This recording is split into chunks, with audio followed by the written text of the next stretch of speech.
तो मेरा time table इस प्रकार का था कि टारगेट बेस्ड मेरा ज़्यादा रहता था कि आज अगर मेरे को ये पर्टिकुलर टॉपिक्स ख़त्म करने हैं तो उसमें चाहे 10 घंटे लगे 12 घंटे लगे, मेरे को करने हैं तो करने हैं, उस तरह का। और मेरा टाइम डिवीज़न भी इस प्रकार का रहता था कि सब्जेक्ट्स को भी इक्वली टाइम मिले।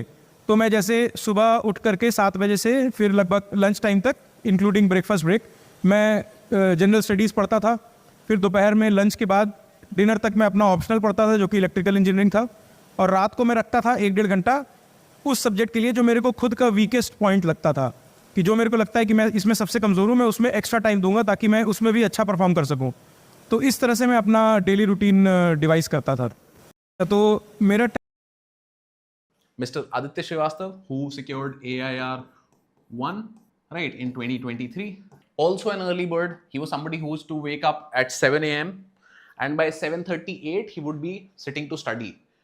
His first study slot itself would be 5 hours. First study slot from 8 a.m. to 12.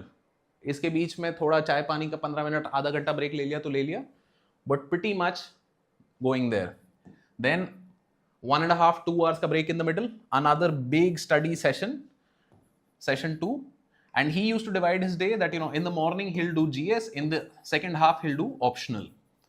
So that's how he used to divide it. Then he would keep 1 hour for his weak areas.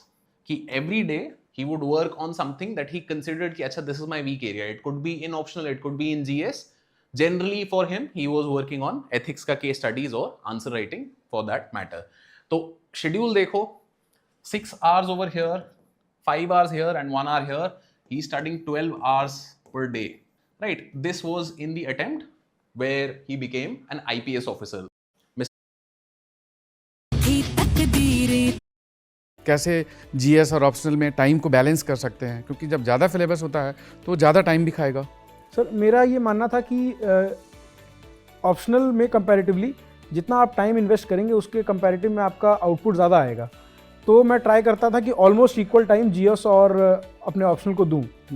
तो मैं सुबह उठने के बाद से लेकर के lunch तक जीएस करता था, फिर लंच से लेकर के डिनर तक ऑप्शनल करता था, और उसके बाद लास्ट में 2 घंटे टाइप्स आंसर राइटिंग जीएस की करता था। तो ये जो पूरे मेरे 6-7 घंटे थे इंक्लूडिंग द ब्रेक्स, उसमें मैं ट्राई करता था कि अपनी जो थ्योरी के मैंने नोट्स बनाए हैं फॉर्मूले के, उनको मैं जल्दी जल्दी रिवाइज करूं 1 घंटे 2 घंटे में, और फिर बाकी का पूरा टाइम मैं प्रैक्टिस में लगाऊं। अलग अलग प्रकार के क्वेश्चंस डाइवर्सिफाइड तरीके से मैं सॉल्व करूं, और उनको एक बार अगर सॉल्व कर चुके हैं दोबारा करें, तिबारा करें, ताकि वो लय मिल जाए उन प्रकार के क्वेश्चंस को सॉल्व करने में। कैसे जीएस और